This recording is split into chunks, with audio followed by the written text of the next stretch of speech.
안녕하세요. 오늘은 루돌프 슈타이너의 1916년 베를린 강연, 특히 그의 저서 지혜 166권이죠.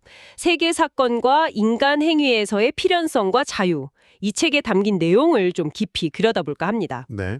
이게 전쟁 중에 이루어진 강연이라 더 의미가 깊은 것 같은데요. 우리의 행동이 이미 정해진 걸까? 아니면 정말 우리에게 자유라는 게 있을까? 슈타이너의 생각을 따라가 보시죠. 네. 그게 참 핵심적인 질문이죠. 과거를 돌아보면요. 모든 게 다 그럴 수밖에 없었던 것처럼 필연적으로 느껴지잖아요. 맞아요. 다 이유가 있었던 것처럼 보이죠. 근데 또 미래를 볼 때는 내가 뭔가 할 수 있을 것 같고 내 의지로 결과를 바꿀 수 있다. 그러니까 자유가 있다고 생각하게 되고요. 네, 그렇죠. 예. 슈타이너는 바로 이 필연성하고 자유, 이 양극단의 어떤 팽팽한 긴장, 이걸 탐구합니다. 아, 그 긴장 관계를요. 슈타이너는 설명을 위해서 비유를 참 잘 쓰는 것 같아요. 그 프라하 구시청사 천문식의 전설. 이것도 참 흥미롭던데요. 아, 네네. 그 이야기 유명하죠. 어떤 뛰어난 장인이 정말 놀라운 시계를 만들었는데 그 시원들이 기술이 퍼질까봐 그걸 막으려고 장인의 눈을 멀게 했다는 거잖아요. 네, 맞아요. 정말 끔찍한 이야기죠. 근데 더 비극적인 건 그 장인이 죽기 직전에 시계를 만져서 망가뜨렸다는 거. 그래서 아무도 못 고치게. 그렇죠. 슈타이너는 이 이야기를 그냥 옛날 이야기가 아니라 어떤 보이지 않는 영적인 힘들의 작용으로 봐요. 아리만과 루치페리라는 힘으로요. 아리만과 루치페리요? 좀 더 설명해 주시겠어요? 네. 그 시원들의 독종하려는 마음, 그 자만심 같은 거 있잖아요. 이게 이제 루치펠적 충동인 거죠. 뭐랄까 이기적인 야망이나 현실 감각 없는 교만 같은 거요. 이게 장인의 눈을 멀게 하는 행동으로 이어지고 아, 그 결과 이번엔 장인의 복수심, 그 파괴적인 마음, 이게 바로 아리만적 충동을 불러일으킨다는 거예요. 물질적인 파괴나 과거의 얽매인 증오 같은 거죠. 그러니까 루치펠은 우리를 현실에서 약간 붕뜨게 만들고 아리만은 과거랑 물질에 확 묶어두려는 힘, 이렇게 볼 수 있겠네요. 네, 아주 정확하게 이해하셨어요. 이 두 힘이 균형을 잃을 때 개인이나 사회에 문제가 생긴다고 본 거죠. 그 시계 전설이 딱 그걸 보여주는 상징적인 예시인 거고요. 와, 되게 심오하네요. 단순한 선악구도가 아니군요. 이런 필연성과 자유의 문제를 더 잘 보여주는 다른 비유도 있죠. 그 세 명의 교사 이야기요. 네, 맞습니다. 그것도 아주 통찰력 있는 비유인데요. 첫 번째 교사는 예전에 성공했던 방식만 그대로 따라하는 거예요. 아, 과거의 성공 방식만요? 네, 효과 봤던 거, 딱 그것만 고집하는 거죠.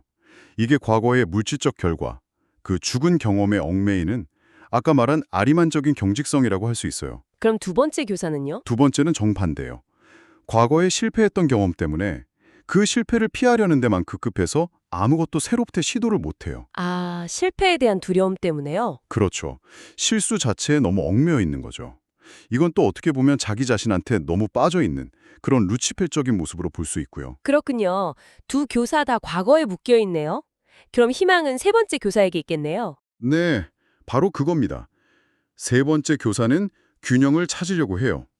과거 학생들의 사례를 보긴 보는데 그건 과거를 그대로 따라하려는 게 아니라 그걸 통해서 자신의 이해력과 역량을 키우려는 거예요. 아, 자기 성장을 위해서군요. 그렇죠.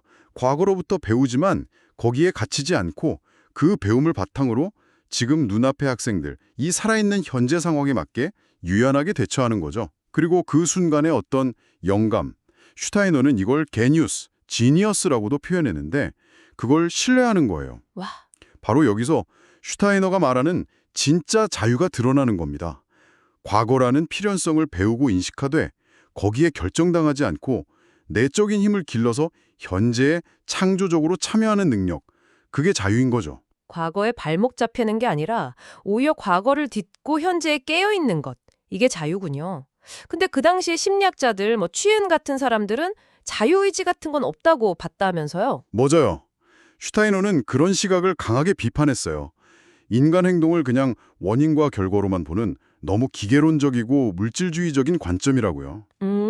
예를 들면 어떤 식이죠? 뭐랄까, 꽃이 예쁘거나 못생긴 게 씨앗 때부터 정해져 있듯이 사람의 착함이나 악한 행동 같은 것도 다 외부 조건이나 과거 경험 때문에 그냥 결정된다고 보는 거죠. 아, 좀 답답한 시각이네요. 그렇죠.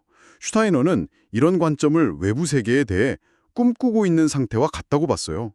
왜냐하면 우리 안에 그 나, 즉 이라고 하는 주체적인 존재와 의지의 힘, 그 내면의 현실을 완전히 놓치고 있기 때문이죠. 그럼 반대쪽 극단은 뭔가요? 반대는 이제 도취 상태인데요. 예를 들어 어떤 신념이나 사회적 분위기에 그냥 맹목적으로 휩쓸려서 왜 그렇게 행동하는지 제대로 생각해보지 않고 충동적으로 따라가는 상태를 말해요. 아, 그것도 문제가 있겠네요. 네, 그래서 슈타이너가 말하는 영적 과학, 즉 가이스트 비슨샤프트는 이런 꿈 상태와 도취 상태, 이 양극단에서 깨어나서 우리 행동 이면에 있는 더 깊은 충동이나 의미를 의식적으로 파악하고 진짜 자유롭게 행동하는 길을 찾으려는 학문인 거죠. 아, 결국 슈타이너가 말하는 자유라는 건 어떤 주어진 조건이나 과거라는 필연성을 그냥 무시하는 게 아니네요. 오히려 그걸 깊이 이해하고 똑바로 바라보는 과정 속에서 나타나는 거군요. 네, 맞습니다. 과거에서 배우고 그걸 통해 내면의 힘을 키워서 현재와 미래의 책임감을 가지고 의식적으로 참여하는 능력, 네, 그게 핵심이라고 할 수 있겠습니다. 네, 오늘 정말 깊은 이야기를 나눴네요. 네, 마지막으로 여러분께 이런 질문 하나 던져보고 싶어요.